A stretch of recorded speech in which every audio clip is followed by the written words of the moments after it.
সকলে বলুন সিয়াवर রামচন্দ্র কি জয়। আজকে ভগবান রামের জন্মতিথি, রামনবমী মহোৎসব।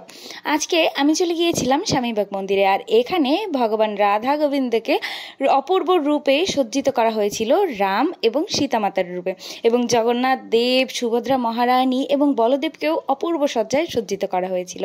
এর কিছুক্ষণ পরেই শুরু হয়ে গিয়েছিল ভগবান রামচন্দ্রের অপূর্ব অভিষেক। এই অভিষেক দর্শনে আমার সৌভাগ্য হয়েছিল।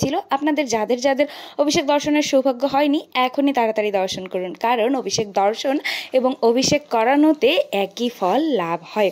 ভগবান রামচন্দ্র আবির্ভূত হয়েছিলেন চৈত্র মাসের শুক্লপক্ষের নবমী তিথিতে মধ্যাহ্নকালে। পুনর্বসী নক্ষত্রে ভগবানের নামে জন্ম হয়। যিনি এই রামনবমী ব্রত পালন করেন তিনি কোটি সূর্যগ্রহণ অপেক্ষা শ্রেষ্ঠ হন এবং জড় বন্ধন থেকে মুক্তি লাভ করেন। তো রামচন্দ্রের এই আবির্ভাব তিথি যেহেতু মধ্যাহ্নকালে, সেহেতু দুপুর 12টা পর্যন্ত উপবাস করলেই রামচন্দ্র অত্যন্ত প্রীত হয়।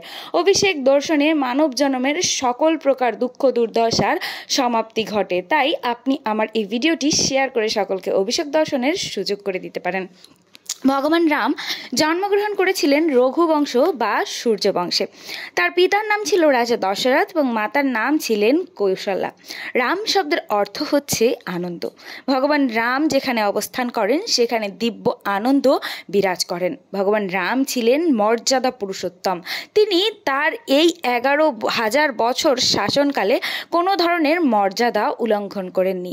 তিনি শ্রেষ্ঠ রাজা, শ্রেষ্ঠ পিতা, শ্রেষ্ঠ পুত্র, এমনকি শ্রেষ্ঠ স্বামীও বটে।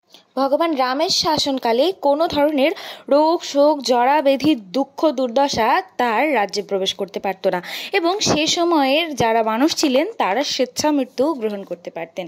ভগবান রামচন্দ্র বিষ্ণুর সপ্তম অবতার এবং ভগবান রামের প্রিয় ফুল হচ্ছে পদ্ম ফুল। এছাড়া গাঁদা, জবা, পলাশ ফুল, অশেষ ফুল, গোলাপ ফুলও ভগবান রামচন্দ্রের অত্যন্ত প্রিয়।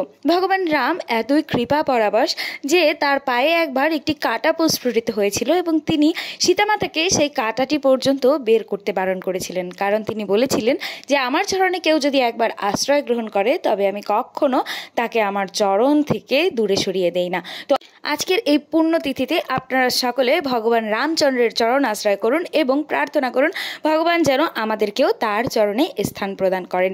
এছাড়া ভগবান রামের সাথে অবস্থান করেন সীতামাতা, লক্ষ্মণ সহ হনুমানজিও বিশেষ কৃপা পরবশ, এবং হনুমানজি ভগবান রামচন্দ্রের শ্রেষ্ঠ ভক্ত। কেউ যদি হনুমানের গুণ মহিমা কীর্তন, প্রণাম এবং হনুমান চল্লিশা পাঠ করেন তবেও রামচন্দ্র ভগবান অত্যন্ত প্রীত হন। আজকের দিনে হনুমানজিরও পূজা পালিত হয়ে থাকে। এরপরে মন্দিরে বিভিন্ন ধরনের অনুষ্ঠানের আয়োজন করছিল, সুন্দর করে সাজানো হয়েছিল, নিত্য কীর্তনের আয়োজন হচ্ছিল। সব কিছু আমি সুন্দর করে দর্শন করলাম এবং আমি তখন মাতাজি প্রভুদের দিব্য নৃত্য দর্শন করছিলাম, এবং এখানে অনেক ভক্ত সমাগত হয়েছিল এবং সকলেই ভগবান রামের গুণ মহিমা কীর্তন শ্রবণ করছিলেন। এরপরে আমি প্রসাদ পেয়েছিলাম এবং এখানে সুন্দর চরণামৃত প্রসাদ সহ বিভিন্ন প্রসাদ বিতরণ হচ্ছিল। প্রসাদ পেয়েই আমরা ভগবান রামচন্দ্রের গুণ মহিমা কীর্তন করতে করতে চলে এসেছিলাম। তো আজকের এই সুন্দর দিনটি আপনারা কিভাবে উদযাপন করলেন সে সম্পর্কে আমাদেরকে কমেন্টের মাধ্যমে জানাতে পারেন। এছাড়া আমার এই ভিডিওটি শেয়ার করে সকলকে দর্শনের সুযোগ করে দিতে পারেন। হরে কৃষ্ণ।